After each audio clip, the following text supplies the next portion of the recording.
เปียกหมดแล้วนะพี่อ้อยวันนี้ฝนตกตั้งแต่เมื่อคืนนะครับตอนนี้ยังไม่หยุดเลยนะฝนตกลินแบบลินระดับ3ครับไม่ได้ลินเบาด้วยลินแรงสวัสดีนะครับทุกคนครับวันนี้เรามาพาทุกคนมาดูพี่อ้อยนะครับร้านพระวิชาคาเฟ่นะครับขายลุยฝนนะครับหน้าฝนพายุโนรู2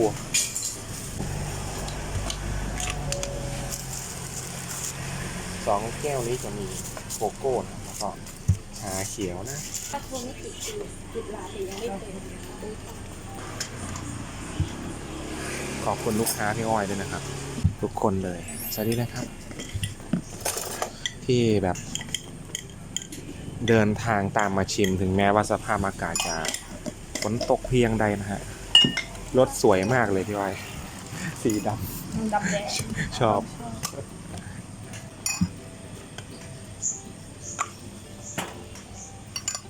ตกหนักเลยวันนี้น่าจะไม่มีแดดนะดูทรงแล้วเพราะว่าเป็นวันกรมอุตุบอกว่าพายุเข้านะวันแรกน่าจะอย่างนี้วันแรกใช่น่าจะอย่างนี้อยู่ทั้งวันเลยครับสั่งได้เหมือนเดิมใช่ไหมพี่อ้อยสั่งได้เหมือนเดิมมีครบทุกเมนูเหมือนเดิมนะครับชอบเมนูไหนอยากทานเมนูอะไรนะครับเรียนเชิญเข้ามาเลยถึงแม้ว่าร้านจะจัดไม่ได้เต็มร้อยนะแต่ก็ยังมีครบนะครับเปียกหมดแล้วยังย้อยอยู่เลยฝนลิน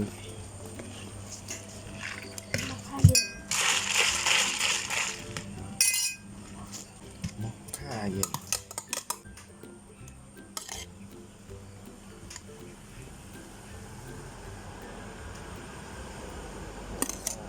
ผมว่าสวยนะสวยขึ้นเนี่ยเหมือนเสียงกบเลยทำย่อยโดนเนี่ยกอดข้างล่าง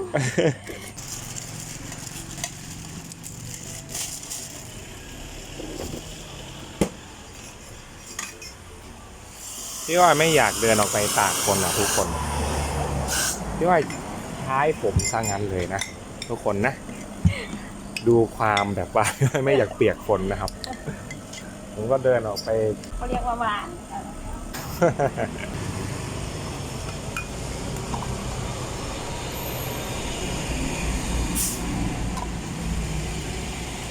โอ้วันนี้นะใครโดนแบบว่าฝนตกก่อนไปทำงานนะคงอยากจะแบบลุกจากที่นอนยากนิดนึงผ้าห่มหมอนมุ้งพอใช่คงอยากจะลางานเจ้านายเจ็บหัวตัวร้อนเหมือนวันปนี้วดหัวตัวร้อนถ้าเป็นสมัยนักเรียนก็รองเท้าเปียกบ้าง เสื้อเปียกบ้างไปโรงเรียนไม่ได้บ้างนะมีตัวเดียวด้วยอันนี้ผมเคยทำมาก่อนนะมีตัวเดียวด้วยอันไหนครับเข้าโบราณแก้วนึงก็ชาเขียวครับอันนี้ใช่ลูกค้าชาเขียวไหมพี่อ้อยใช่จ้ะ25เนาะใช่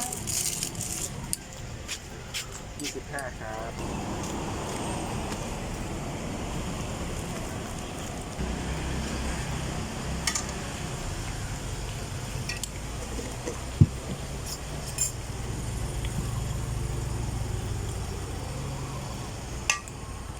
พี่อ้อยอยากกินอันนั้นจังเลยเห็นแล้ว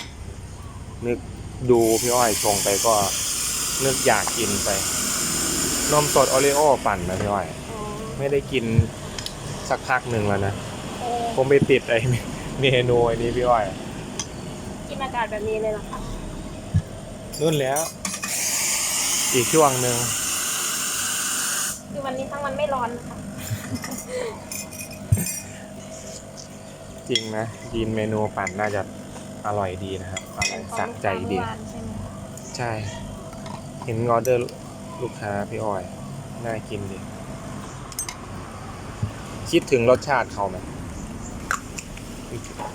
หวานกลมกล่อมโอริโอแต่ผมจะสั่งหวานน้อยนะหวานจากปกติร้านพี่อ้อยก็อร่อยนะแต่ผมก็ทานหวานน้อยอยู่ดีนะแต่ถ้าหวานเลยนะผมจะชอบเมนูนมเย็นอะไรประมาณนี้เขาจะเข้ามากเลยรสชาติหวานนะครับ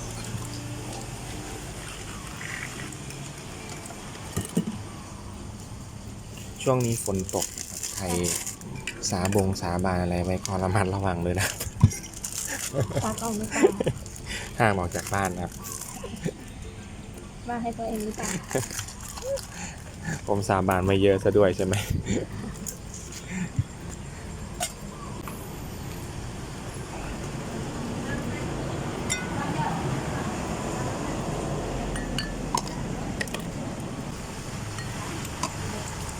เอาเพิ่มไหมครับ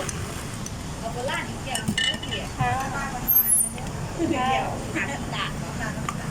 แมวกับเสียย่า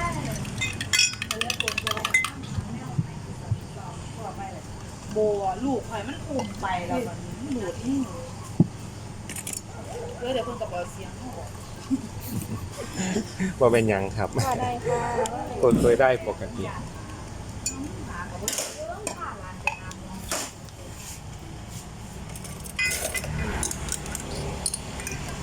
มันเป็นหูมากมันอาเทียบ กาแฟโบราณเห็นไหมลูกค้าขอหวานๆนะครับ1 แก้ว ขอเพิ่มด้วยนะ ดูสีกาแฟโบราณ กาแฟโบราณนี่พี่อ้อยนี่มีจำหน่ายด้วยนะครับ ลองทักไปที่เพจลองเข้าไปดูนะครับที่เพจเขาไปดูคาเฟ่นะครับ แล้วก็แหน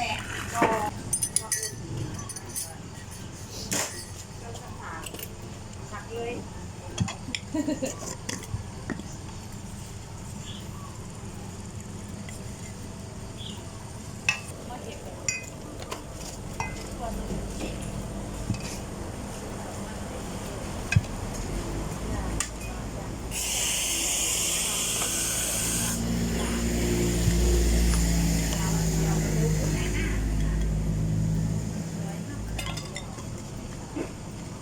ฝนไม่มีทีท่าว่าจะหยุดเลยนะพี่อ้อยอืม ทั้งวันค่ะ ยังตก ได้ อ ยิน ยู่ ว่าเป็นพายุใหญ่พายุ100% อายุ100%ค่ะ ก่อนหน้านี้ยังไม่100%ก็ท่วมหนักอยู่นะฮะขอนแก่น ท่านไหนดีคะขอบคุณค่ะจ้า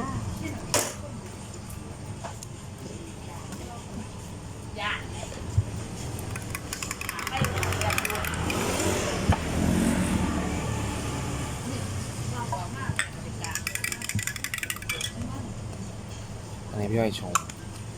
กาแฟแบบรัวๆมากเลยนะครับใส่กันแบบแก้วต่อแก้วเลยใหม่ๆเลยนะ จะได้แบบหอมๆอร่อยๆนะฟินๆลูกค้าที่มาสั่งกาแฟโบราณเนี่ยแก้วเนี้ยนะชุดนี้ที่ลูกค้าก็เพิ่งเคยอุดหนุนพี่อ้อยนะฮะเมื่อวันก่อนอันนี้แล้วก็มาอุดหนุนพี่อ้อยต่อเนื่องเลยนะครับนี่ลูกค้าบอกว่าอร่อยกาแฟโบราณใครที่เป็นสายเครื่องดื่มชนิดไหนเมนูอะไรอะลองดูนะครับอร่อยมากไม่แย่งน้ำด้วยให้ช่วยอะไรบอกนะครับพี่อ้อยเพื่อแบบจะได้ประหยัดเวลาเพิ่มขึ้นนิดนึงก็ยังดีถ้าให้ช่วยชงก็ไม่ไหวนะ ทุกคนเคยเป็นไหมแบบว่าใส่เท่ากันหมดเลย แต่รสชาติต่างกันนะสุดท้ายก็อยู่ที่มือนะครับ ผมเคยพี่อ้อยฝึกให้ชงด้วยนะใส่เท่ากันเป๊ะเลยแต่ของพี่อ้อยอร่อยกว่าซะงั้นเลยนะครับ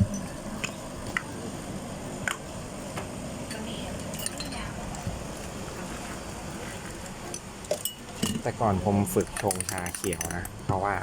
ชอบกินชาเขียว ก็เลยลองให้พี่อ้อยแบบหัดให้อะไรประมาณเนี้ยตอนที่ลูกค้าน้อยๆนะครับ ลองสนุกอยู่สุดท้ายนะครับ ไม่เหมือนครับ ไม่อร่อยเหมือนพี่อ้อยทำเลยขนาดใส่เท่ากันจำไม่ลืมเลยตั้งแต่วันนั้นผมก็ไม่ฝึกอีกเลยนะครับ รู้เลยว่าการทำเครื่องดื่มแบบนี้นี่ก็ต้องแบบมีทริคเล็กๆน้อย โบเขาไปกินกระโลงไปยังว่าคือน้ำแมวในโกแมว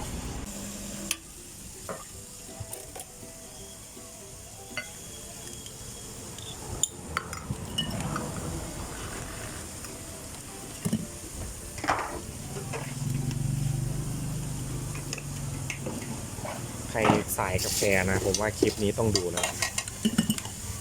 เพราะว่ากาแฟมาแบบสารพัดกาแฟเลย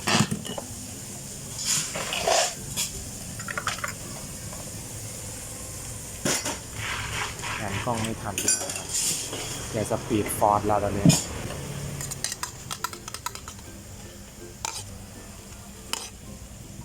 เอาไว้เท่านั้นนะ ลูกค้าเบอร์โทรหน้าแก้วนะคะ สามารถโทรสั่งล่วงหน้าได้นะคะ กลัวลูกค้ารอนาน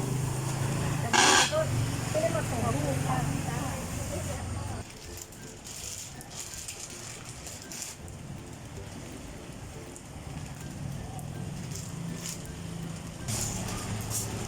ด้านหน้านี้วางของไม่ได้เลยนะครับเปียกหมดแล้วพี่ออยจะวางของไว้ด้านในแทนแล้วนะครับ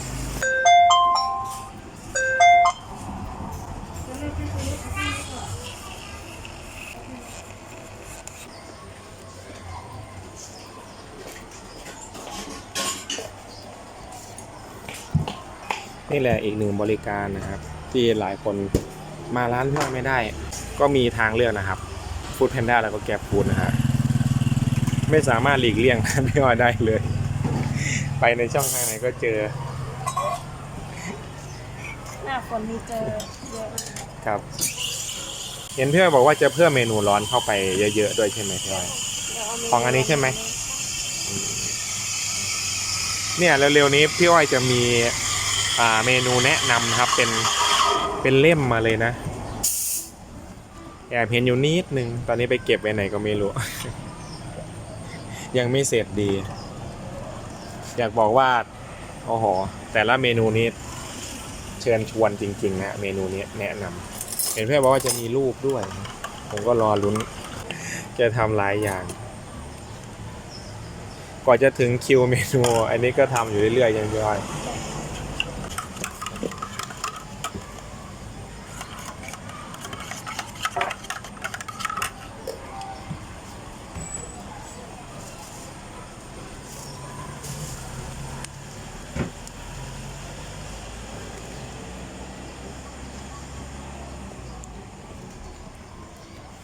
คาราเมลจะไหลเยอะไหมพี่อ้อยไหม เย็นค่ะ เยอะไหม เย็นเลยนะ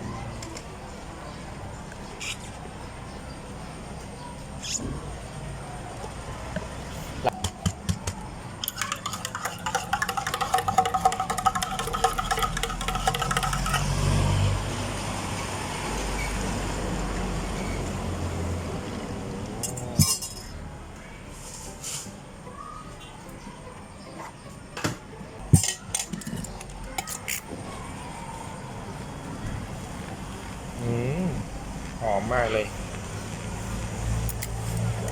หอมจริงๆนะครับ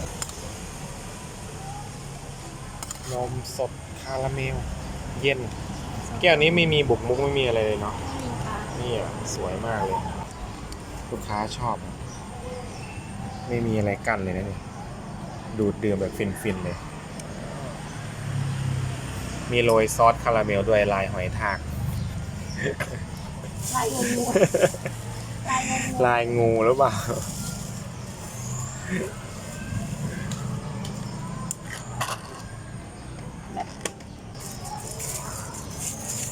ทำเสร็จก่อนพี่ฟู้ดนะฮะตอนนี้พี่ฟู้ดยังไม่มาเลย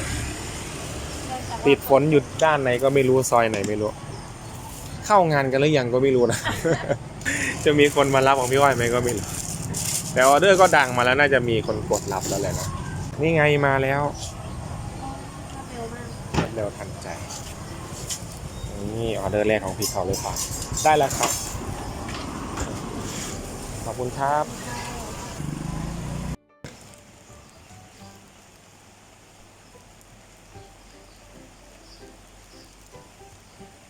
โอ้ชาเขียวยกชุด สวัสดีแล้วขอบคุณออเดอร์หน้าฝนนะคะทุกคนขอบคุณมากๆเลยหน้าฝนก็ยังเหมือนกัน ทุกคนอาจจะได้ยินว่าเสียงก๊อบแก๊บก๊อบแก๊บที่ไหนนั่นแหละ มีเสียงก๊อบแก๊บก๊อบแก๊บอยู่ข้างกล้อง แต่ส ต้องเล่นฝนตกจะ เราต้องเซฟตัวเองนะครับ เพราะเรามาด้วยชุดกันฝนเนี่ยยังไม่ได้ถอดเลย อุ่นดีนะพี่อ้อย เหมือนเสื้อกันหนาวไปในตัวด้วย เหมือนแบบชุดแบบคนใส่มาสคอตที่เด็กๆตามห้างสรรพสินค้าไหมตัวเราจะบวมขึ้นประมาณอีก 80%นะฮะ ถ้าใส่เสื้อกันฝนอุ่นดีนะทุกคนอุ่นเสื้อกันฝนราคาประหยัดแต่ก็ช่วยได้นะครับนี่ขับรถมาก็ไม่เปียกไม่อะไรนะครับ สบาย น่าจะเป็นงานเกรดไม่มากแต่ก็ใส่ได้ ก็คุมทั้งตัว ตัวใหญ่ดี ตัวใหญ่ดี ตัวใหญ่มาก ใส่สบาย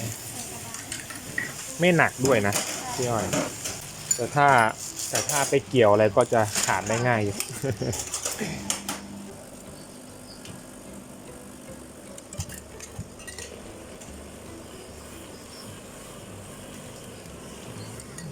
ตีฟองนมเองได้สวยตลอดเลยนะครับพี่อ้อยทำฟองนมสวย หน้านี้จะสวยแบบ ๆปกติ ผิดปกติเลย ถ้าเป็นอากาศเย็นๆเนี่ยก็จะสวยขึ้นนะ แต่ถ้าอากาศร้อนๆนะพี่อ้อยจะตีฟองนมขึ้นยากหน่อยนะครับ ต้องแช่เย็นจัดเลย ขี้เหร่มาก พี่อ้อยบอกว่าการทำฟองนมที่สวยนี่ถ้าเป็นเทคนิคพี่อ้อยเนี่ยพี่อ้อยจะใส่นมนิดนึงนะฮะสังเกตดู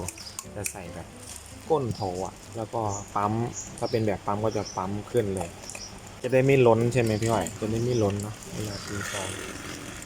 โถปั๊มฟองนมพี่อ้อยยังอยู่ไหม นี่ อ๋อมีอยู่แต่ช่วงนี้ชอบอย่างนี้ไปก่อนใช่ไหม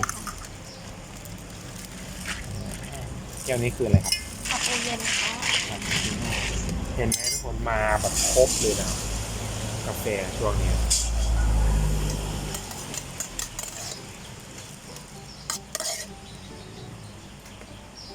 ฟองนมนี้เด้งเป็นปุยนุ่นเลย ฝนตกเราก็ส่งค่ะ ฝนตกก็พร้อมจัดส่งถึงที่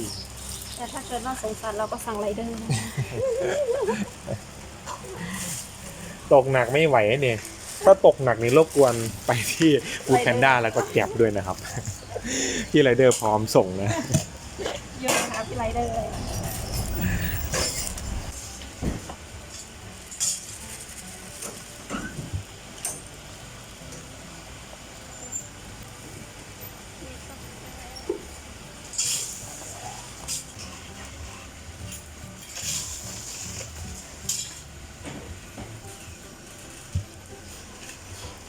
อันนี้โอเลี้ยงแบบไม่ยกล้อ ไม่ยก ก็น่าทานเหมือนกันนะครับเนี่ย มีฝนตกกลัวลมนะคะถนนลื่นเลยไม่ยก อย่างนั้นเลยบอกเกี่ยวกันไหมเนี่ย ไม่เกี่ยวนะพี่อ้อยนี่เป็น ใส่ไปค่ะเสือหาง ดูน่าทานมากๆเลยนะครับอยากให้ยกล้อนะไม่มีนมด้านบน ถ้ายกล้อก็จะมีนมโรยไว้นะครับ โรยค่ะ โรยรอเรือไหมครับว่าโรย โรย โรย ภาษาไทยแล้วนะคะ โอ้พี่อ้อยก็เซฟโซนให้เต็มที่นะครับเซฟโซน เดี๋ยวเราไปส่งลูกค้ากัน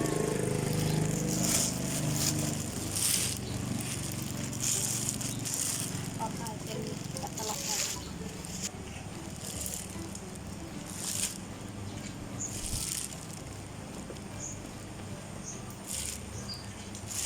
ต้องก็อวดไปลุกนะคะเรา ชอบเสื้อกันฝนมากเลยนะครับ ไม่ได้ใส่นานแล้ว ถ้าฝนไม่ตกก็ไม่ใส่นะครับเนี่ย ใครจะไปใส่ตอนฝนไม่ตกเนาะเขาก็ว่าพี่บ้าแล้วเนาะ เราก็ต้องแบบถือโอกาสใส่ตอนฝนตก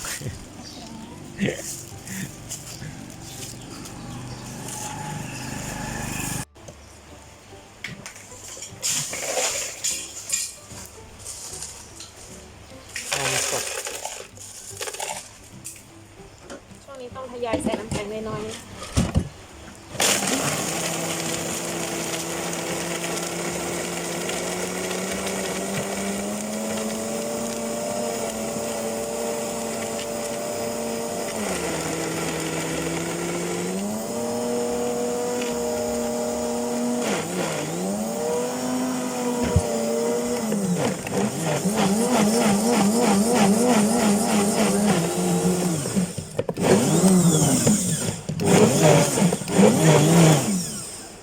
พี่อ้อยมีของใหม่มาให้ดูอีกแล้วสตรอเบอรี่แบบมัน ใช้บ่อยแล้วนะคะ เอาเหรอ ผมเห็นขวดไม่เหมือนเดิมเลยพี่อ้อย ใช้บ่อยแล้วนะ ใช้บ่อยแล้วบอก ใช่ค่ะ เพิ่งสังเกต ว่าอยู่พี่อ้อยดูผมงงๆคือใช้บ่อยอยู่หน้าเตีย รอบที่เรา3 แก้วก็อันนี้นะ อ๋อเหรอ ที่ว่าถ่ายลง3 แก้ว ครั อ่ะ บ นมสดสตรอเบอรี่ปั่นนะฮะสวยไหมสวยนะครับ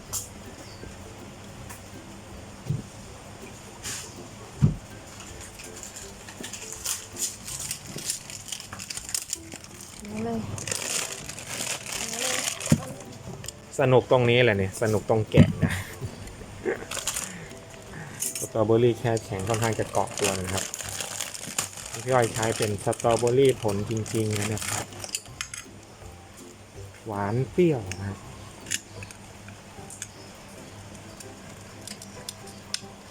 หน้าสตรอเบอรี่ช่วงไหนเนาะอยากกินสตรอเบอรี่จิ้มมากเลยนะคะตอนนี้สตรอเบอรี่จิ้มบวยเนาะ อร่อยไหมพี่อ้อยไม่เคยทาน อร่อยค่ะ จิ้มบวยได้เด้อ ใช่ค่ะ นี่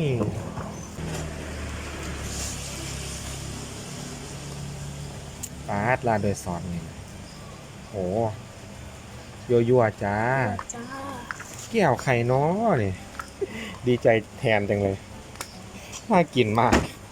โอ้โห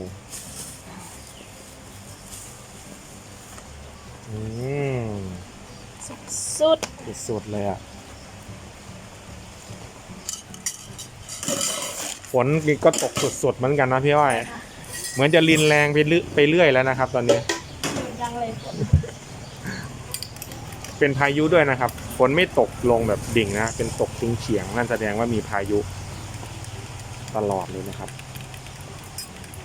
แรงตามลมอ่ะ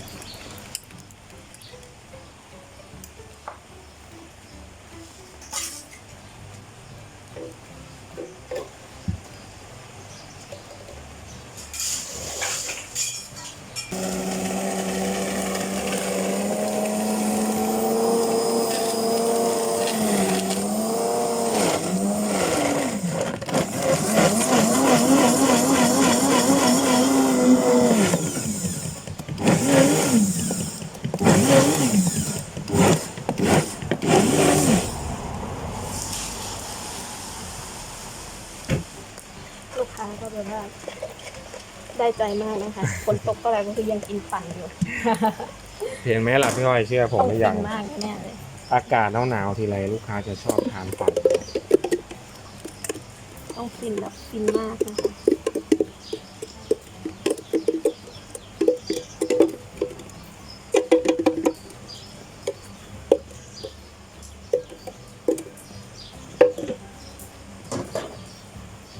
ฮอกเกโดปั่นบราวน์ชูการ์ครับ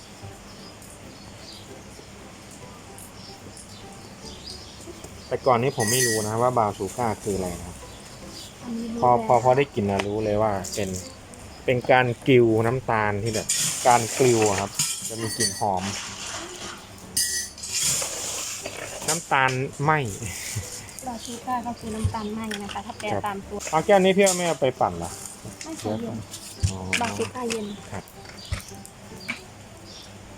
ไม่ใช่นมสดนะฮะ นะคะ เป็นนมบราวน์ชูการ์นั่นเอง ผมนึกว่าเป็นนมสด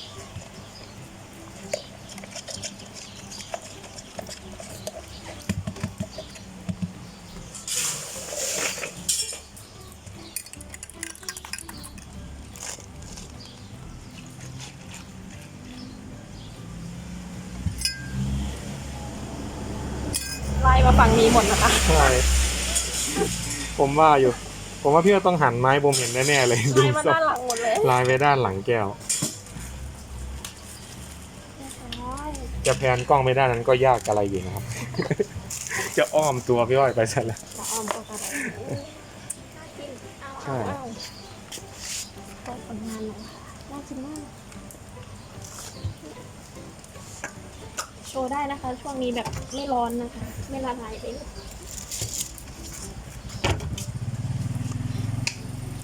ไม่ว่าสภาพดินฟ้าอากาศเป็นยังไงนะครับ ร้านพี่อ้อยนี่พร้อมจัดส่งทุกสถานการณ์เลย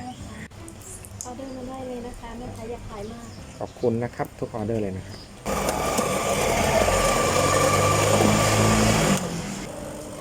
ห่อเป็นข้าวต้มเลยร้าน ตอนนี้